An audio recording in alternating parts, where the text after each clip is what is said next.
A civil war reached its heights in the Patrian continent until the North made some inhuman experiments to turn people into incarnates and change the tide of the battle. Those experiments gave Hank Henriette the power of a godly mythical beast, enabling him to shapeshift into a werewolf and end the war. But as soon as the war ends, the country realizes they won't be able to control someone who has the power of a god. They decide his life holds no more value to them and shoot him with a god-killer bullet. The Civil War started when the Northern Union Patria and the Southern Confederation of Patria discovered a precious mineral called somnium.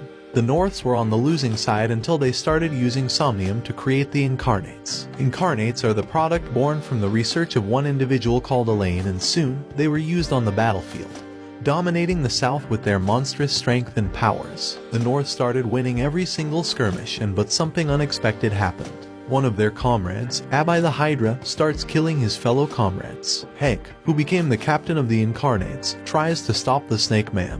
Abby gets his conscience back for a few seconds and begs Hank to stop him. Before Hank can do anything, the human soldiers start losing their cannons, unleashing steel balls of explosive power against the monster. After the incident, Elaine reveals to Hank and Kane that Abby talked to her about his worsening condition. But Elaine couldn't do anything because she didn't know how to stop it from happening.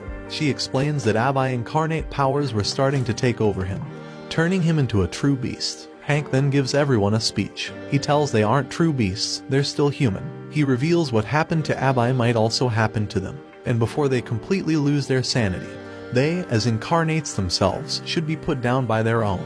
A couple of weeks later, the North started marching towards the southern capital, which also costed the squad their members, losing their sanity to the beast inside them, forcing their comrades to put them down. After a long and arduous series of battles, tomorrow, at dawn, they're gonna march to the capital. Hank notices his comrades are losing heart and announces that he's going to ask Elaine out, since pretty much everyone in the squad pushes him to be with her, which surprises the squad, as Hank asks them to celebrate it with him once the war is over. Later that night, Hank visits Elaine and she asks him to talk outside. Elaine reveals to him that the war is already over and that the North and the South's already preparing for the peace treaty, except it doesn't include the Incarnates. Even though they are regarded as gods in the battlefield, many people still fear them, and once the war is officially over, the Incarnates are going to get disposed of. Elaine then shoots Hank with a god-killing bullet, and tells him that all Incarnates will eventually lose all their humanity to the beast inside them. Once that happens, the Incarnates will be the greatest threat that humanity will ever face, greater than the war itself. Elaine tried so hard to find a way to prevent Incarnates from becoming mindless beasts, but her only solution is to kill her furry comrades before they become a menace to society, especially since she created them in the first place. She also adds that Hank's too kind and gentle.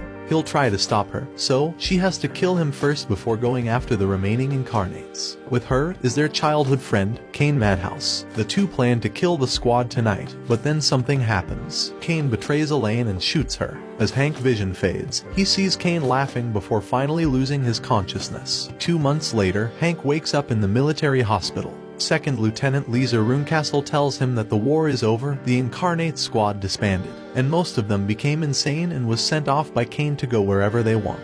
She also tells Hank that Kane and Elaine have been missing since that night. After being betrayed by his childhood friend, Hank goes on a mad quest to slay the remaining Incarnates and find out where Kane is, and so Hank goes hunting, starting with his friend and comrade, Eddie. Eddie tells him that he's a war hero thanks to the power of the Incarnate.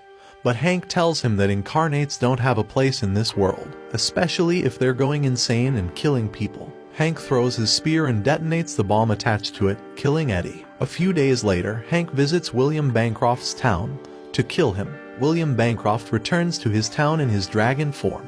Although he's been relatively tame compared to Eddie and Abby, Hank has to kill him to prevent him from becoming a threat to the people. While resting in a bar, a girl suddenly bursts into the room and shoots Hank with a rifle. But normal bullets can't easily kill an Incarnate, and so Hank goes after her and takes her away. He interrogates the girl and she reveals that she's John William Bancroft's daughter, Shawl.